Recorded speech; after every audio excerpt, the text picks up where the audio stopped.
काम करा, तुम्हाला गाडी देऊ, बंगले देऊ, सगळं फॅसिलिटीज देऊ, पण गव्हर्नमेंट सर्वंट म्हणून काम करा. गव्हर्नमेंट जनता आणि सर्वंट म्हणजे सेवक.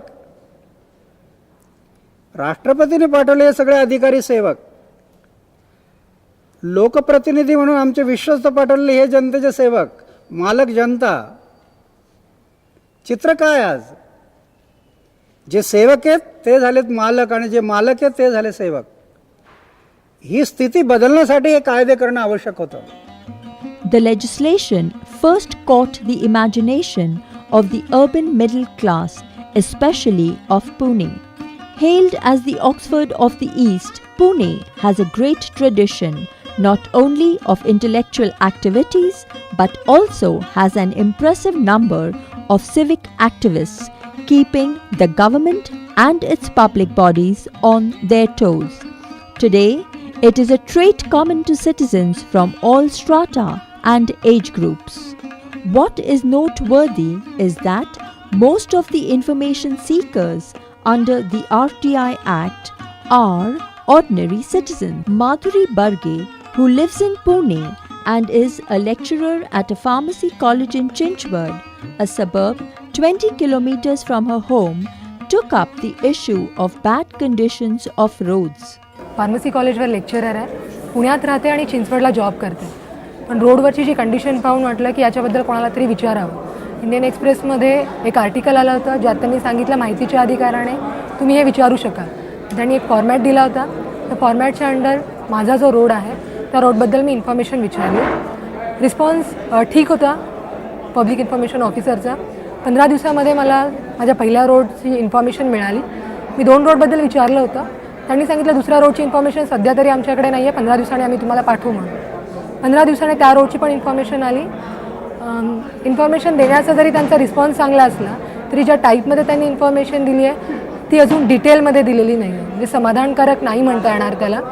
त्यामुळे माझी आता नेक्स्ट स्टेप राहणार आहे की जी त्यांनी अमाऊंट सांगितली आहे रोडवर खर्च केलेल्याची ती अमाऊंट त्यांनी कशी यूज केली आहे तिथे ते पाहण्याची. Vijay Kumbhar is a civic activist. He is a prolific user of RTI by any standard. माहितीचा अधिकार अस्तित्वात आल्यापासून मी जवळपास 53 प्रकरणांची माहिती आत्तापर्यंत मागवलेली आहे. त्याच्यामध्ये प्रामुख्याने पुणे महानगरपालिकेच्या जागा विनानिविदा भाड्याने देण्याचे प्रकरण सध्या पुण्यात गाजलं. या माहितीच्या या अधिकारामुळे फायदा या असा झाला की पुणे महापालिकेमध्ये आजपर्यंत कधीही जागा भाड्याने देण्यासंदर्भाची नियमावली तयार झाली नव्हती. ती या प्रकरणामुळे नियमावली तयार झाली. त्याच प्रकारे पुणे महापालिकेच्या लेखापरीक्षणाची माहिती मागवली असता 26 कोटी रुपये इतकी रक्कम महापालिकेने अजून वसूलच केलेली नाही. ही एक धक्कादायक बाब उघडकीस आली. ही दोन्ही प्रकरणं आम्ही कोर्टामध्ये नेलेलीच आहेत. त्याचप्रमाणे पुण्यातल्या एका खासदारांना विनानिविदाची जागा भाड्याने दिलेली ऑटोमोबाईल शोरूमसाठी त्याची मुदत संपल्यानंतरही ते शोरूम त्यांच्याकडेच अजून आहे. ही बाब या माहितीच्या अधिकारामुळेच उघडकीस आली. यानंतर दुसरा असा महत्त्वाचा फायदा झाला की मागच्या नोव्हेंबरमध्ये मी महाराष्ट्र शासनाच्या महिला व बालविकास खात्याकडून माहिती मागवली होती. ही माहिती एका अनाथ आश्रमाच्या संदर्भातली होती.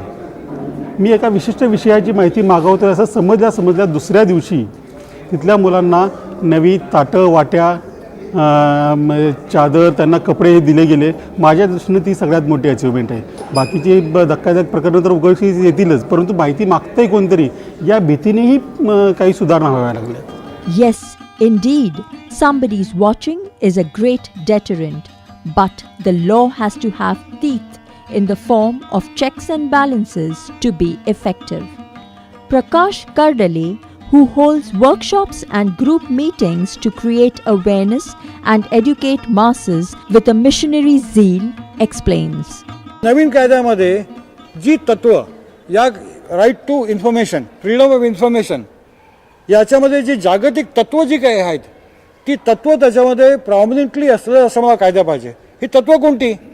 पहिली गोष्ट म्हणजे अशी आहे की याच्यामध्ये एखाद्या अधिकाऱ्यांनी जर माहिती दिली नाही तर आपण ऑब्व्हियसली आपण अपील करणार. कायद्यामध्ये जर तरतूद असेल की एखाद्या अधिकाऱ्याच्या विरुद्ध अपील हे त्याच्या आणखीन वरिष्ठ अधिकाऱ्याकडे जर गेली तर तो त्याला सांभाळून घेणार आहे, काही फायदा नाही त्याचा. आणखीन दुसरं अपील ते आणखीन वरच्या अधिकाऱ्याकडे गेलं, मंत्रालयातलं सेक्रेटरीकडे गेलं त्याचीही तशीच टेंडन्सी राहणार की तो त्याला सांभाळून घेणार आहे, काही अर्थ नाही आहे कायद्याला. तेव्हा किमान जे दुसरं अपील जे आहे ते मात्र एका स्वतंत्र व्यक्तीकडे गेलं पाहिजे, स्वतंत्र अधिकारी व्यक्तीकडे गेलं पाहिजे आणि त्या अधिकारी व्यक्तीला पूर्ण अधिकार असला पाहिजे. हे एक तत्व. दुसरं तत्व असं आहे की कायदा आहे, कायद्यामध्ये जर शिक्षेची तरतूद नसेल तर त्या कायद्याला काही अर्थ राहत नाही. Ramesh Fonde, an ex-employee of Pune Municipal Corporation, uses RTI effectively with his insider knowledge.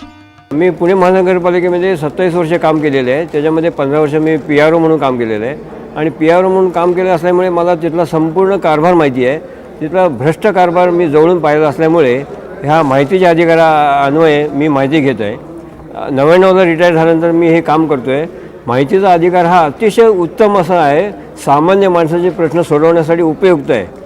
आणि आता तर अधिकाऱ्यांना इतकी भीती वाटायला लागली आहे की त्या भीतीमुळे ते आता माहिती द्यायला लागलेले आहेत. Shahid Berni is a journalist who is not only an ardent user of RTI law but also a part of Prakash's efforts to spread the RTI mantra. Shahid has taken up issues ranging from senior bureaucrats grabbing a prime piece of government land for their private housing society to police officials manipulating their transfers with political interference. I have been using the right to information since the year 2000 when it was first initiated by the Vilasrao Deshmukh government. I am glad to say that so far whatever information I have sought from the government authorities, I have obtained it. Whether it is from the police department or the regional transport office or the cooperative departments or the public relation departments. I have been able to deal with the subjects of police transfers and the land scam by IAS officers, and also I have been pursuing the case of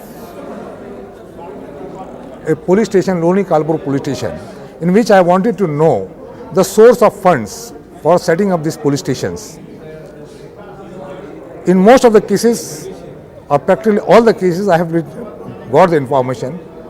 Unfortunately, the information which is provided to me have been inaccurate and incomplete. I have been to the High Court on 2 occasions and to the Lok Ayukta on 4 occasions.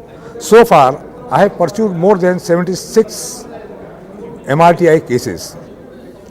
In most of the cases, the Election Commission working on my application to them had transferred all the officers, those that have stayed in the Pune district for a period of more than 4 years. That has been a great success for me. I don't think that the MRTI is a failure. It is a failure on the part of the people who do not know how to proceed with the applications in the proper format. The message is spreading and more citizens are resorting to this new weapon that empowers them to demand transparency and good governance. Group meetings and workshops are being held by activists to create awareness about the RTI. On a Sunday morning, after Mass at church in Pune Cantonment, a group gathers to learn about the protocol of the use of the RTI. At another workshop organized by an NGO, Open Space, participants vary from students to the kind who otherwise would not have stirred out of their drawing rooms. Though the overwhelming majority of information seekers in Maharashtra under the RTI are ordinary citizens not belonging to any formal group or any NGO, a handful of political workers too have joined the RTI movement.